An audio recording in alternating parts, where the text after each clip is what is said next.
አምስተኛው ዙር የልጅነት ልምሻ ወይም ፖሊዮ መከላከያ ክትባት ዘመቻ በደቡብ ኢትዮጵያ ክልል ከጌዲዮና ኮንሶ ዞን ውጪ ባሉ በሚገኙ በሌሎች ዞኖችና ከተማ አስተዳደሮች ዕድሜያቸው ከ5 ዓመት በታች ለሆኑ ሕፃናት ከሚያዝያ 23 እስከ ሚያዝያ 26 ለተከታታይ 4 ቀናት ዘመቻው እንደሚከናወን የደቡብ ኢትዮጵያ ክልል የህብረተሰብ ጤና ኢንስቲትዩት ዋና ዳይሬክተር አቶ አጉኔ ኦሾሌ ተናግረዋል። አምስተኛው ዙር የልጅነት ልምሻ ወይም ፖሊዮ ክትባት በክልላችን ይካሄዳል።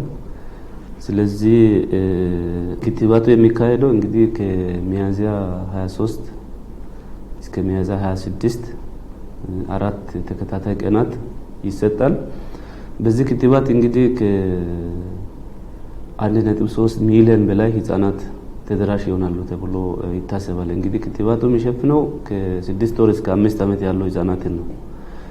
ስለዚህ እነዚህ ህፃናት ከዚህ በፊት ቢከተቡም ባይከተቡም መከተብ አለባቸው ማለት ነው። የልጅነት ልምሻ ወይም ፖሊዮ በቫይረስ በተበከለ ምግብና ውሃ አማካኝነት የሚመጣና ህፃናትን ለዘላቂ የእጅ የእግርና የአካል መልፈስፈስ ወይም ሽባነት ብሎም ለሞት የሚዳርግ አደገኛ በሽታ መሆኑን የገለጹት አቶ አጉኔም በሽታውን ለመከላከል ከ1.3 ሚሊዮን በላይ ለሚሆኑ ህፃናት ክትባቱን እንደሚሰጥ ገልጸዋል።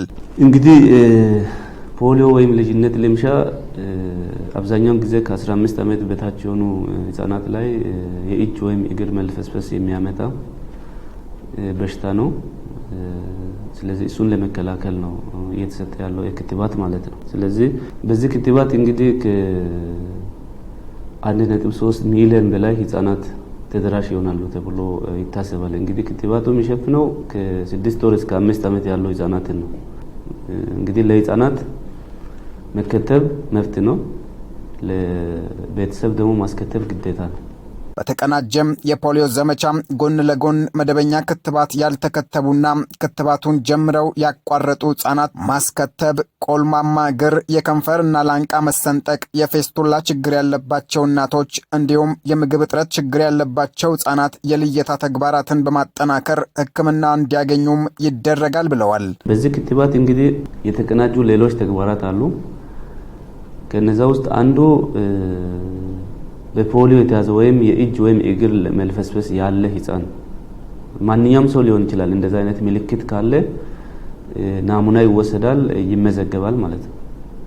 በሁለተኛነት የቆልማማ እግር ያለባቸውና የላንቃ መሰንጠቅ ያለባቸው ህፃናት ካሉ ልየታ ይደረጋል። ልየታ ተደርጎ ማስተካከያ ይደረጋል ማለት ነው፣ ወደ ህክምና ማዕከል በመላክ። ከዛ ውጪ የማይፀን መሸንቆር ይሁን የማይፀን ውልቃት ያለባቸው እናቶች ቤት ለቤት ስለሚዞሩ ማለት ነው፣ ቤት ለቤት ስለሚዞሩ እንደዛ አይነት ቤት ውስጥ የተደበቁ እነዚህ ፊስቱላ የሚባሉ ማለት ነው፣ እንደዛ አይነት ሰዎች የተደበቁ ካሉ መዝግቦ ይዞ ወደ ህክምና ማዕከል አርባ ምንጭ፣ ይርጋለም እንደዛ ህክምና ማዕከል አለ፣ እነሱ ጋር ማገናኘት ስራ ይሰራል። ከዛ ውጪ የተመጣጠነ ምግብ እጥረት ያለባቸው ህፃናት፣ ነፍሰ ጡር እናቶች እና አጥቢ እናቶች ካሉ ልየታ ይደረጋል። ክትባቱን የጤና ባለሙያዎች ቤት ለቤት በመሄድ በመጠለያ ጣቢያዎች፣ በትምህርት ቤቶች፣ በቅድመ መደበኛና በህፃናት ማቆያዎች እንዲሁም በሌሎች ህፃናት በሚገኙበት ቦታዎች ሁሉ በመገኘት ክትባቱም የሚሰጥ ሲሆን ለዘመቻው ውጤታማነት ወላጆች፣ ትምህርት ቤቶችና መላው ህብረተሰብ አስፈላጊውን ትብብር እንዲያደርጉም ጥሪ አቅርበዋል።